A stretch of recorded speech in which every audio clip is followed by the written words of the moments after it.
മജീദ് മജീദ് സുജീഷ് പറഞ്ഞൊക്കെ ശരിയാണോ?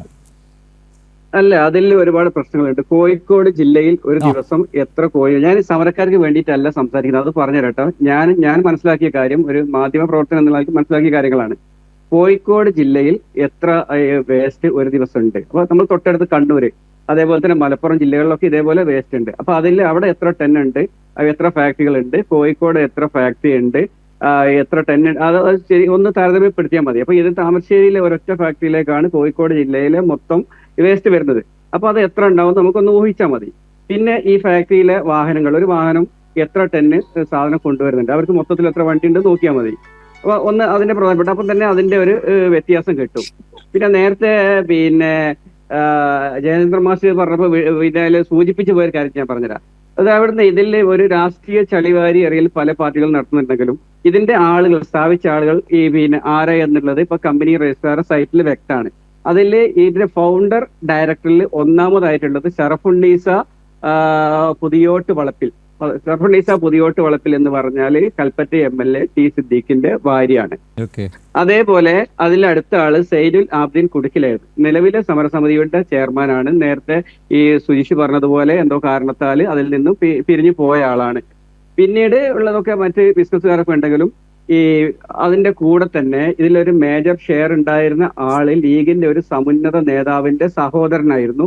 ഇപ്പൊ ഞാൻ ഇന്നലെ ഇങ്ങനെ ചോദിച്ച സമയത്ത് അറിയാൻ പറ്റിയത്, ഇയാള് ഇതിന്റെ ഷെയർ വിറ്റ് ഒഴിവാക്കിയിട്ട് ഖത്തറിൽ സമാനമായ മറ്റൊരു കമ്പനി തുടങ്ങിയിട്ടുണ്ടെന്ന്. പിന്നെ പറഞ്ഞ ഒരു KPCC മെമ്പർ, താമരശ്ശേരിയിലെ സമുന്നത നേതാവ്, ആളുടെ അടുത്ത് ഞാൻ ഇന്നലെ സംസാരിച്ചാണ്. അപ്പൊ ആള് പറഞ്ഞു ആൾക്ക് ഷെയർ ഉണ്ടായിരുന്നു, 2014 ഞാൻ എന്റെ ഷെയറുകൾ കൈമാറ്റം ചെയ്തു. പക്ഷേ ഈ സമരത്തിൽ പങ്കെടുത്ത ആളുകളുടെ മനസ്സിലുള്ളത് എന്താന്ന് പറഞ്ഞാല്, ഇത്തരത്തിലുള്ള എല്ലാ രാഷ്ട്രീയക്കാരും, പിന്നെ CPM-ന്റെ പങ്കും പറഞ്ഞുതരാം. ആ സ്ഥലത്തിന്റെ ഉടമ, ആ ലീസിന് കൊടുത്താണ് സ്ഥലം, ആ CPM-ന്റെ മുൻ ഇവിടുത്തെ നേതാവും അതേപോലെ തന്നെ പഞ്ചായത്ത് പ്രസിഡന്റ്, അതേപോലെ തന്നെ കോപ്പറേറ്റീവ് ബാങ്ക് പ്രസിഡന്റ് ഒക്കെ ആയ ആളുടെ മറ്റൊരാൾ, രണ്ടാളും കൂടെ ചേർന്ന സ്ഥലമാണ്. അതാണ് ഇതിന് ഇവർക്ക് കൈമാറിയത് ലീസിന്. അപ്പൊ ഇങ്ങനെ എല്ലാവരും കൂടി ചേർന്ന ഒരു സംരംഭമാണ്. ഒരിക്കലും ഞങ്ങൾക്ക് നീതി കിട്ടൂല എന്നുള്ള ഒരു തോന്നൽ ഈ സമരക്കാരുടെ ഉള്ളിലുണ്ട്.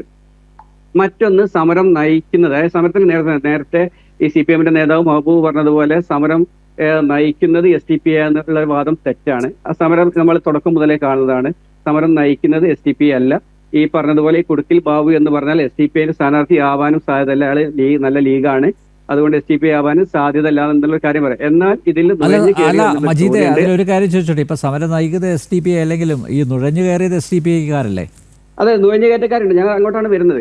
ഈ സമരം ഇപ്പൊ സമരസമിതി പറയുന്നതും ഈ ഫാക്ടറി ഉടമകൾ പറയുന്നതും പോലീസ് പറയുന്നതും ഒരേ കാര്യമാണ്. സമരത്തിൽ നുഴഞ്ഞുകയറ്റം ഉണ്ടായിട്ടുണ്ട്, അതാരാണെന്ന് കണ്ടെത്തണം.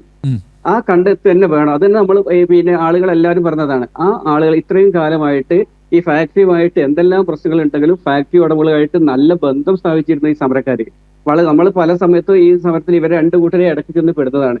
ആ സമയത്തൊക്കെ ഇവർ പരസ്പരം എന്ത് തന്നെ ഈ പുറത്ത് ഈ പ്രശ്നങ്ങൾ ഉണ്ടെങ്കിലും ഇവര് നല്ല സൗഹാർദ്ദത്തിലായിരുന്നു കാര്യങ്ങളൊക്കെ നീക്കിക്കൊണ്ടിരുന്നത്. അപ്പൊ ഇതെങ്ങനെ ഈ രൂപത്തിലായി എന്നുള്ള ഒരു ചോദ്യം അവിടെ ഉണ്ട്. അപ്പൊ ഈ ലാത്തിച്ചാർജ് നടക്കുന്ന സമയത്ത് ഞാൻ അതിന്റെ തൊട്ട് മുന്നിലാണ്. സാധാരണ ഒരു ഫാക്ടറിയിലേക്ക് ഒരു സമരം നടക്കുന്ന സമയത്ത് ആ ഫാക്ടറിക്ക് സംരക്ഷണം കൊടുക്കാൻ വേണ്ടി ആ ഫാക്ടറിയുടെ ഭാഗത്താണ് പോലീസ് നിലയുറപ്പിക്കുക. ഈ സ്ഥലത്ത് നേരെ വിപരീതമായിട്ട് ഫാക്ടറിയിലേക്ക് ആളുകൾക്ക് പോകാനുള്ള വഴി ഒരുക്കി, അല്ലെങ്കിൽ പോലീസ് അടിച്ചു കഴിഞ്ഞാൽ ഫാക്ടറിയിലേക്ക് ഓടുന്ന രൂപത്തിലാണ് പോലീസ് നിലയുറപ്പിച്ചത്. നേരെ എതിർവശത്താണ്. കുറെ ആളുകൾ ഫാക്ടറിയിലേക്ക് ഓടിയിട്ടുമുണ്ട്, നമ്മൾ കണ്ടിട്ടുണ്ട്. കുറെ ആളുകൾ അങ്ങോട്ട് ഓടിപ്പോകുന്നത്. അവരാണോ അത് ചെയ്തത് എന്നോട് ചോദിക്കരുത്, എനിക്കറിയില്ല. അങ്ങോട്ട് ഓടിപ്പോകുന്ന നമ്മൾ കണ്ടിട്ടുണ്ട്. പിന്നെ അതിനെ കുറച്ച് സമയം കഴിഞ്ഞ ശേഷം അവിടെ ഒച്ച ഉണ്ടായിട്ട് അവിടെ പുക ഉയർന്നതൊക്കെ നമ്മൾ ദൂരം നിന്നാണ് കണ്ടത്. പിന്നെ നമുക്ക് അങ്ങോട്ട് പോകാൻ പറ്റില്ല. എന്നാൽ ടിയർ ഗ്യാസ് എറിയുന്നുണ്ട്, ഗ്രാനൈഡ് എറിയുന്നുണ്ട്, അങ്ങനെ പല സംഭവങ്ങളും നടക്കുന്നുണ്ട്. അതിനുള്ളിലൂടെ നമുക്ക് അങ്ങോട്ട് പോകാൻ പറ്റിയില്ല. കുറച്ച് ദൂരം നിന്നാണ് നമ്മൾ അതിന്റെ വിഷ്വലൊക്കെ എടുത്തത്. അപ്പൊ അതിൽ ആളുണ്ടാവും. ഈ മഞ്ചേരിയിൽ നിന്ന് വന്ന ആള് തന്നെ ഇപ്പൊ പറയുന്നത്, മഞ്ചേരിയിൽ നിന്ന് ഒരാൾ ഒരു വാഹനത്തിലാണ് വന്നതെന്ന് പറയുന്നുണ്ട്, കൂടുതൽ ആളുകൾ ഉണ്ടെന്ന് പറയുന്നുണ്ട്. അപ്പൊ അതിന്റെ കാര്യങ്ങൾ പോലീസാണ് ഈ പുറത്ത് വിടേണ്ടത്. സമരക്കാർ തീർത്ത് പറയുന്നുണ്ട് അവർക്ക് ഈ മഞ്ചേരിക്കാരുമായിട്ട് ബന്ധമില്ല, നമ്മളുമായിട്ട് സംസാരിച്ച സമയത്ത് അവർ പറയുന്നുണ്ട്. അപ്പോൾ അങ്ങനെയുള്ള ഒരു പ്രശ്നം അവിടെ ഉണ്ട്. പിന്നെ ഇതാണ് സംഭവം. ഈ ജനങ്ങൾ എന്ന് പറഞ്ഞാൽ ഇപ്പോ ഒറ്റ ആവശ്യമാണ് അവരെ. നേരത്തെ രണ്ട് കാര്യം പറഞ്ഞു. അപ്പൊ ഒരു കാര്യങ്ങൾ കുറെയൊക്കെ ഒരു തീർത്തും തോന്നുന്നു. അതായത് പുഴയിലേക്ക് മാലിന്യം ഒഴിക്കുന്നതിലൊക്കെ ഒരു പരിധി വരെയൊക്കെ കുറെ പ്രശ്നങ്ങൾ അവിടെ പരിഹരിച്ചിട്ടുണ്ട്. പിന്നീട് അവരിപ്പോ ഒരു മാസം ഈ ഫാക്ടറി അടച്ചിട്ട് തുറന്നതിന് ശേഷവും വീണ്ടും അവിടുന്ന് ഈ സ്മെല്ല് വരുന്നുണ്ട്, ദുർഗന്ധം വരുന്നുണ്ട് എന്ന് പറഞ്ഞിട്ടാണ് പിന്നീട് അവര് ഈ രംഗത്ത് വന്നത്. അവർ ഉന്നയിക്കുന്ന ഒറ്റ ആവശ്യതാണ് ഞങ്ങൾക്ക് ഈ മാലിന്യം, ഈ ദുർഗന്ധം സൃഷ്ടിക്കാതെ ജീവിക്കാനുള്ള സാഹചര്യം ഉണ്ടാക്കി തരണം എന്നുള്ള. അപ്പൊ ആ ഒരു കാര്യം പരിഹരിച്ചു കഴിഞ്ഞാൽ തീർന്ന പ്രശ്നമേ ഉള്ളൂ. അല്ല അത് അപ്പൊ അത് സാധ്യമല്ലല്ലോ. പരിഹരിക്കാത്തതുകൊണ്ട് അല്ല, അതിനുള്ള ആധുനിക സംവിധാനങ്ങളുണ്ട്. ഇപ്പൊ മലപ്പുറത്തായാലും പിന്നെ മറ്റ് ജില്ലകളിലായാലും ഈ കമ്പനികളുണ്ട്. അല്ല അവിടെ ദുർഗന്ധം വരുന്നില്ല. മജീദ്, സുജീഷ് നേരത്തെ പറഞ്ഞ പോലെ അതിനുള്ള ടെക്നോളജിയൊക്കെ അവരുടെ കൈവശം ഉണ്ടെന്നല്ലേ പറയാം. ഒരു മിനിറ്റ്, ഞാൻ സുജീഷ്, ഈ ഗന്ധം, രൂക്ഷമായിട്ടുള്ള ഗന്ധം, ഈ ദുർഗന്ധം, അത് നാട്ടുകാർക്ക് അനുഭവപ്പെടാതിരിക്കാനുള്ള എന്തെങ്കിലും പോംവഴി ഉണ്ടോ? സർ, അവിടെ ഇപ്പോൾ ഇൻസ്റ്റാൾ ചെയ്തിരിക്കുന്നത് ഏറ്റവും ലേറ്റസ്റ്റ് ആയിട്ടുള്ള ബയോബെഡ് പോലുള്ള സംവിധാനങ്ങൾ നമ്മൾ ഓൾറെഡി ഇൻസ്റ്റാൾഡ് ആണ്. അതാ ഞാൻ പറഞ്ഞത്, കഴിഞ്ഞ 1.5 മാസം മുമ്പ് ഉണ്ടായിരുന്ന ചർച്ചയോട് കൂടി, അല്ലെങ്കിൽ എന്റെ ഫാക്ടറി റീഷെഡ്യൂൾ ചെയ്യുന്നതിന് മുമ്പ് ഉണ്ടായിട്ടുള്ള ഇൻസിഡന്റ് കഴിഞ്ഞ് റീഷെഡ്യൂൾ ചെയ്തു ETP 100 KL മാറ്റിയതിനു ശേഷം അവിടെ ഒരു പ്രശ്നവും ഇല്ലാതെ വളരെ സ്മൂത്ത് ആയിട്ട് പോയിക്കൊണ്ടിരുന്ന ഒരു സിറ്റുവേഷൻ ആയിരുന്നു. അത് കഴിഞ്ഞിട്ടാണ് ഈ പ്രശ്നം വീണ്ടും വന്നത് എന്നുള്ളതാണ്. അത് മണവുമായിട്ട് ബന്ധപ്പെട്ടിട്ടാണെന്നുള്ളത് ഞാൻ ഇപ്പോഴും 100% വിശ്വസിക്കുന്നില്ല എന്നാണ് ഞാൻ പറഞ്ഞത്. പിന്നെ നേരത്തെ ഒരു കാര്യം കൂടെ പറയാമല്ലോ എനിക്ക്. നേരത്തെ നമ്മൾ സംസാരിച്ചു വന്നാല് കോഴിക്കോട് ജില്ലയിൽ മൊത്തം 4 അറവ് മാലിന്യ സംസ്കരണ പ്ലാന്റുകളാണുള്ളത്. അതിൽ ഒരെണ്ണം മാത്രമാണ് ഫ്രഷ് കട്ട്. മൂന്ന് പുതിയ പ്ലാന്റിന് 2019 അല്ലെങ്കിൽ 20 മുതൽ പെർമിഷൻ കൊടുത്തിട്ടുണ്ട്. എന്റെ ഫാക്ടറിയിൽ 25 ടൺസ് ആണ് എടുക്കുന്നത്. ഞാൻ 5 മുനിസിപ്പാലിറ്റിയും ഒരു കോർപ്പറേഷനും 25 പഞ്ചായത്തും മാത്രമേ എടുക്കുന്നുള്ളൂ. 3 പ്ലാന്റുകൾ പ്രവർത്തിക്കുന്നുണ്ടോ ഇപ്പൊ നിലവിൽ? അതോ ലൈസൻസ്? 3 പ്ലാന്റുകളിൽ അവർക്ക് എല്ലാ സ്റ്റാറ്റ്യൂട്ടറി ലൈസൻസും ഉണ്ട്. അവർ പണി നടക്കുകയാണെന്നാണ് തോന്നുന്നത്. ഒരെണ്ണം കാലിക്കറ്റിൽ തന്നെയാണ്, കോഴിക്കോട് കോർപ്പറേഷനിൽ തന്നെയാണ്. ഒരെണ്ണം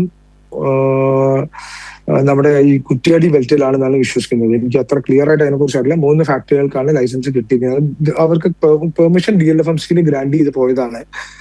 പിന്നെ 4 മുനിസിപ്പാലിറ്റിയും 25 പഞ്ചായത്തും ഒരു കോർപ്പറേഷനാണ് നിലവിൽ ഞാൻ മാലിന്യം ശേഖരിച്ചുകൊണ്ടിരിക്കുന്നത്. അതായത് എന്റെ സ്ഥാപനം മാലിന്യം ശേഖരിച്ചുകൊണ്ടിരിക്കുന്നത്. അപ്പൊ അതിന്റെ മുകളിലേക്കുള്ള സ്പേസിലേക്കുള്ളതും അതൊന്നും നമ്മുടെ പ്ലാന്റിലേക്ക് അല്ല വരുന്നത്.